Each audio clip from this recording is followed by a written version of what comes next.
नमस्कार। IAS mains examinations के GS का पेपर, फर्स्ट पेपर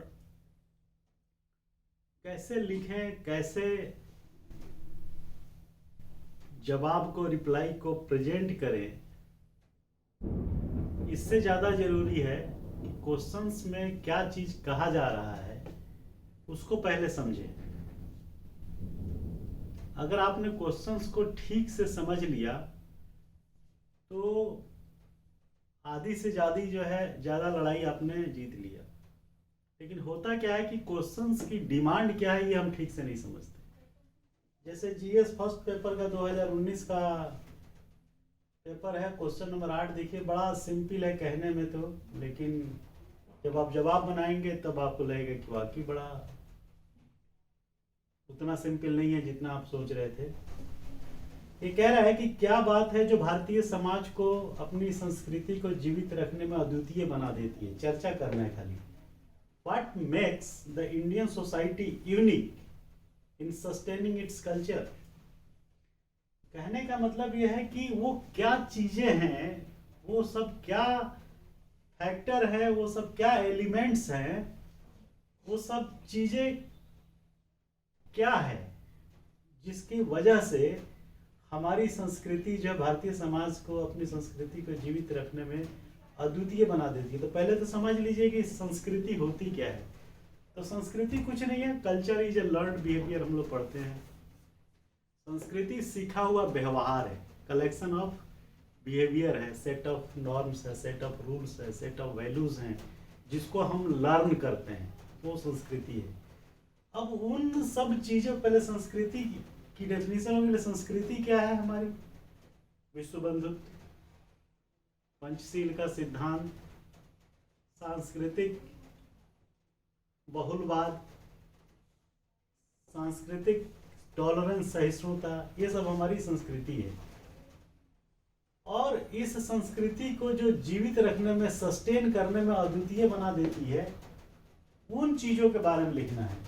तो आप सिंपल एक लाइन में लिखिए कि भारतीय समाज को, अपनी संस्कृति को जीवित रखने में अद्वितीय बना देने वाले, अद्वितीय बनाने वाले, यूनिक बनाने वाले कारक। तो उन कारकों के बारे में थोड़ा बहुत आप दो लाइन लिखते चले जाइए। तो पहला कारक है सेकुलरिज्म। देश पंथ निरपेक्ष, हर आदमी को अपने हिसाब से पंथ चुनने की आज़ादी है, पंथ मानने की आज़ादी है। किसी को एक दूसरे के मामले में, धार्मिक मामले में कोई इंटरफियर करने का राइट नहीं है, हर आदमी को अपने फंडामेंटल राइट्स में। तो secularism is one of the biggest और बेस्ट फैक्टर जो हमारी संस्कृति को अद्वितीय बनाती है। दूसरा, सोशल वैल्यूज एक ऐसा फैक्टर है, सामाजिक मूल्य व्यवस्था एक फैक्टर है जिसकी वजह से हमारी संस्कृति जो सस्टेन करती है, जीवित करती है।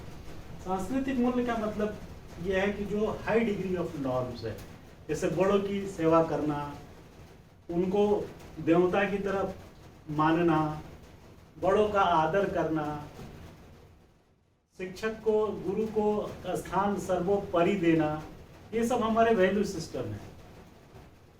पारिवारिक गठजोड़ को बनाए रखना, संयुक्त परिवार को प्रमोट करना, टॉलरेंस की फीलिंग रखना, सबको एक समान देखना, कोई ऊंच नीच भेदभाव को न मानना, ये सब हमारे वैल्यूज है। एक सोशल वैल्यूज ऐसा चीज है जो हमारे संस्कृति को जीवित रखने में, सस्टेन करने में एक फैक्टर के रूप में मौजूद होती है, जो हमें परवरिश के दौरान बचपन से मिला।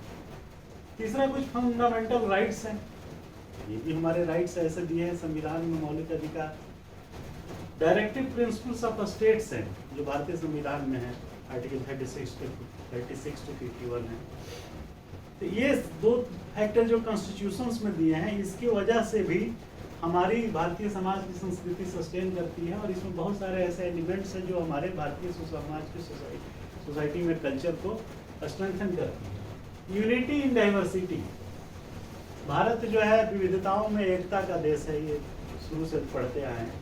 एक कंसेप्ट भी ऐसा फैक्टर है जो हमें यूनिटी इन डाइवर्सिटी का जो कंसेप्ट है वो society, Indian society, Indian culture को सस्टेन कर रहा है। विश्व बंधुत्व की संकल्पना, हम कभी दूसरे देशों पर आक्रमण नहीं करते। हमारी इंडियन सोसाइटी ऐसी है कि हम जो है कभी किसी देश पे या किसी दूसरे के साथ झगड़ा करने के लिए उतारू नहीं होते, सहिष्णुता की स्थिति रहती है। पंचशील का सिद्धांत, जो 5 सिद्धांत है, ये भी एक ऐसा फैक्टर है जो भारतीय समाज की संस्कृति को सस्टेन करने में अपनी भूमिका अदा कर रही है।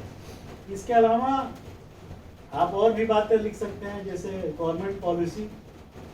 तमाम गवर्नमेंट पॉलिसीज ऐसी बनी हुई हैं जिसमें कंजर्व करने की बात की गई है सोशल वैल्यू, सोशल सिस्टम को।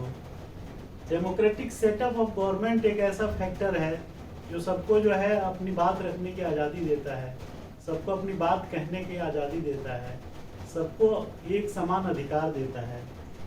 और last but not the list, आप जुडिशियल एक्टिविज्म को भी ले सकते हैं कि जहाँ कभी भी समाज में हमारे भारतीय संस्कृति पर कुठाराघात होने की बात होती है, वहाँ पे जुडिशियल एक्टिविज्म भी एक प्रोटेक्टर के रूप में खड़ा हो जाता है। तो और भी बहुत सारे फैक्टर हो सकते हैं, तो आप इन फैक्टर्स को लिस्ट आउट करिए, उसके बारे में 2-2 एक-एक लाइन लिख करके अपनी आंसर को परिपूर्ण करिए, इसमें आपको हाईएस्ट स्कोर मिलेगा। तो आपने समझा कि किस तरीके से वो कौन सी चीज़ है, वो कौन से फैक्टर हैं, वो कौन से तथ्य हैं जो हमारे भारतीय समाज की संस्कृति को सस्टेन करने के लिए उत्तरदायी है। Thank you very much.